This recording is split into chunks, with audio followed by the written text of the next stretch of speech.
Bismillahirrahmanirrahim. Assalamualaikum warahmatullahi wabarakatuh.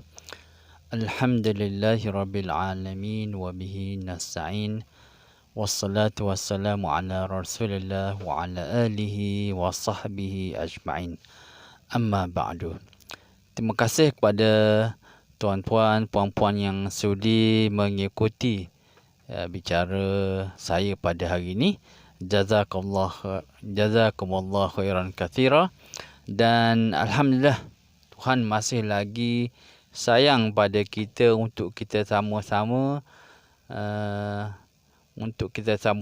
menghirup udara segar, udara yang diciptakan Allah Subhanahu Wa Taala pada hari ini. Mungkin esok, lusa, tolak dan sebagainya, mungkin pada minggu yang akan datang kita tak dapat lagi nak menghirup udara segar ni. Kita dah bergelar, bukan manusia lagi, kita dah bergelar jenazah ataupun mayat dah. Kita tak hirup udara di dunia lagi. Kita masuk ke dalam alam barzakh. Itulah satu alam yang lain. Ini alam dunia yang kita tinggal ni. Kita akan masuk ke dalam alam kubur ataupun alam barzakh. Seterusnya alam akhirat. Alam akhirat adalah yang akan kita kekal abadi.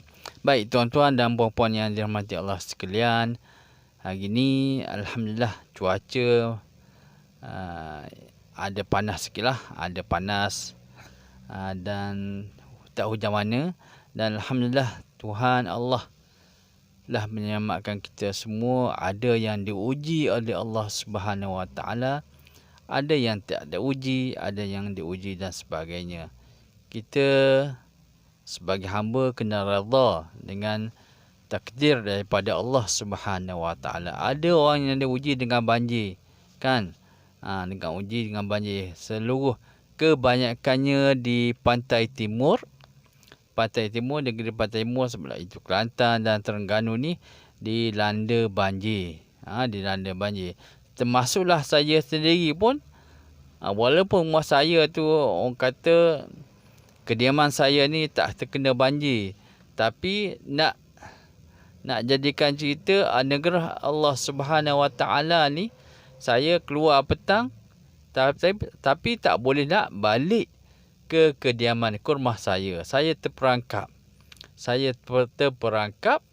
Jadi tak boleh balik rumah. 2 malam saya tidur dalam kereta. Saya lepas tu duduk bersama-sama dengan orang-orang yang dipindahkan kerana banjir itu. Itu kerja Allah Subhanahu Wa Taala. Kita nak merancang, ya betul, kita boleh merancang untuk membina rumah jauh daripada air, jauh daripada air banjir, jauh daripada sebagainya lah. Tapi kuasa Allah Subhanahu Wa Taala ni nak menunjukkan dia ni maha kuasa, dia boleh nak menjadikan orang tu merasa juga. Bahawasanya beginilah suasana banjir mereka yang ditempatkan di pusat pemindahan sementara ni, PPS banjir ni. Jadi saya dan keluarga saya terperangkap, tak boleh balik rumah. 2 malam saya tidur dalam kereta dan isteri saya lah, anak-anak yang lain. Tu nak menunjukkan Allah ni maha kuasa. Dia boleh dah nak jadikan apa saja yang dia nak. Tu. Jadi mereka yang dilanda banjir itu bersabarlah.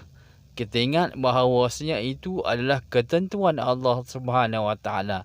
Nak menguji sejauh manakah iman dalam hati orang itu sendiri. Iman dalam hati itu kita sendiri. Kalau kita redha dengan Allah Subhanahu Wa Taala, insya-Allah benda-benda yang lain akan redha jugalah. Insya-Allah kita akan redha juga dengan benda-benda yang lain. Jadi kita kena ingat, kita sebagai orang Islam, kita kena ingat ada satu benda yang mana orang Islam ni, orang bukan Islam ni tak henti-henti nak menghancurkan, nak melihat agama Islam ni di bawah kaki mereka ni. Kita kena ingat bahawasanya agama yang lain mereka cukup dengki dengan agama Islam, sehingga kan mereka ni cuba untuk memporak-porandakan agama Islam ni. Kita tengok sekarang ni, yang mana orang Yahudi, kita tengok orang Yahudi begitu iri hati dengan umat Nabi Muhammad sallallahu alaihi wasallam. Dia nak, kalau boleh, nak hancurkan umat Nabi Muhammad ni. Sebab itulah dia utuskan umat Nabi Muhammad ni nak membimbing manusia ke jalan yang betul, ke jalan yang benar dan sebagainya. Tapi kita kena ingat, di sebalik itu ada musuh-musuh Islam yang tak henti-henti untuk menghancurkan Islam itu sendiri. Nak hancurkan Islam ni macam mana? Bermula pada zaman Nabi sehinggalah zaman sekarang ni, musuh-musuh Islam tak henti-henti untuk menghancurkan Islam. Sebagai contohnya kan, saudara, tuan-tuan dan saudara-saudari pernah dengar HARP kan? HAARP kan? Saya tak pasti ejaannya, jadi saya sebut saja HARP lah. HARP ni dia dapat mengkontrolkan air hujan, dapat mengkontrolkan awan, dapat mengkontrolkan banjir, mengkontrolkan kemarau, cuaca dan sebagainya. Jadi ini kerja orang-orang yang mana memusuhi Islam tu sendiri. Jadi kita kena ingat bahawasanya kadang-kadang dengan izin Allah, saya beritahu, dengan izin Allah benda tu boleh berlaku. Dengan izin Allah, manusia ni, musuh-musuh Islam ni, dia boleh menekan saja senjata, saya boleh gunakan senjata lah. Senjata HARP ni, dia boleh beri negeri ni akan kemarau, negeri ni akan banjir, negeri ni akan jadi macam-macam. Jadi menggunakan senjata HARP sendiri.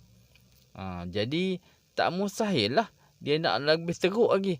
Dia nak orang yang bukan Islam ni, musuh-musuh Islam, dia boleh buat negeri pantai timur ni jadi banjir yang begitu teruk sekali. Dia boleh buat. Itulah kita kena hati-hati, kita kena berwaspada dengan tindak tanduk bukan Islam ni. Dia boleh buat. Sehingga kan ada satu makcik tu kata sepanjang dia hidup ni 60 tahun ni tak pernah banjir pun, tapi kena banjir. Kena banjir dan kena pindah pula tu. Tu satu makcik di Terengganu, di Jetih. Rumah dia ni tak pernah kena banjir selama dia hidup ni, tapi 60 tahun dah dia hidup ni kena banjir. Sama juga dengan kawan saya tu, 30 tahun dia duduk di rumah tu tak pernah kena banjir, tapi kena banjir. 30 tahun dah hidup. Ini semua kerja dengan izin Allah Subhanahu Wa Taala. Benda ni boleh berlaku. Kadang-kadang kita fikir, iyalah Allah tu memang kuasa, dia boleh buat. Dia boleh nak menurunkan hujan, dia boleh. Ya, betul. Allah ni memang kuasa. Tapi di sebalik kekuasaannya itulah dia berikan kepada makhluk dia ni untuk mengatasi, seolah-olah nak menunjukkan bahawasanya ni makhluk pun boleh buat juga. Boleh buat juga sebenarnya tu. Tapi ianya di bawah keizinan Allah Subhanahu Wa Taala. Makhluk ni ada kuncu-kuncu dajjal ni boleh buat. Nak mengkontrolkan awan, nak mengkontrolkan cuaca, nak mengkontrolkan musim-musim dan sebagainya. Dia boleh buat. Kita kena ingat, ada satu jenis yang bernama HARP. HAARP. Dia boleh buat. Boleh mengkontrolkan. Sekarang ni lah dia sedang menggunakan senjata-senjata dia ni untuk menghancurkan umat Nabi Muhammad, untuk menghancurkan umat Islam sendiri. Kita kena ingat. Dia nak cari satu benda yang nak suruh hancurkan. Sebetul-betul hancur ni. Kalau boleh hancur. Kalau boleh, jangan. Dia dah tahu sebenarnya ni. Dia dah baca. Dia dah tahu kemunculan akan muncul Mujaddid akhir zaman ni. Mujaddid itu Al-Imam Mahdi. Jadi dia nak supaya Imam Mahdi ni tak muncul, tak keluar. Kalau boleh mati. Dia nak melawan kuasa Allah Subhanahu Wa Taala ni. Tu sebenarnya tak boleh. Kuasa Allah Subhanahu Wa Taala ni lebih hebat lagi. Allah Taala ni lebih kuasa lagi daripada manusia ni. Jadi itulah untuk rongan kita bersama supaya kita ni sedar bahawasanya musuh-musuh Islam ni tak henti-henti nak melihat orang Islam ni terkubur. Orang Islam ni hancur porak-poranda dan sebagainya. Itu sebab kita lihat akibat daripada banjir ni banyak rosaknya harta benda, banyak rosaknya, banyak terkorbannya nyawa-nyawa dan sebagainya. Kita kena ingat. Sebabnya Dajjal ni, kuncu-kuncu Dajjal ni, khasnya Freemason ni, nak membawa kita semua masuk ke dalam revolusi 4.0. Kita kena ingat tu. Jadi revolusi 4.0 ni saya cakap kemudian lah. Ada banyak lagi benda-benda yang mana dalam 4.0 ni yang memeningkan kepala kita semua. Khususnya umat Islam lah yang akan memeningkan kepala kita semua. Jadi kita kena ambil cakna lah benda-benda yang bakal berlaku nanti. Okey, itu saja untuk rongan kita bersama. Terima kasih kerana sedia mendengar. Jazakumullah khair. Assalamualaikum.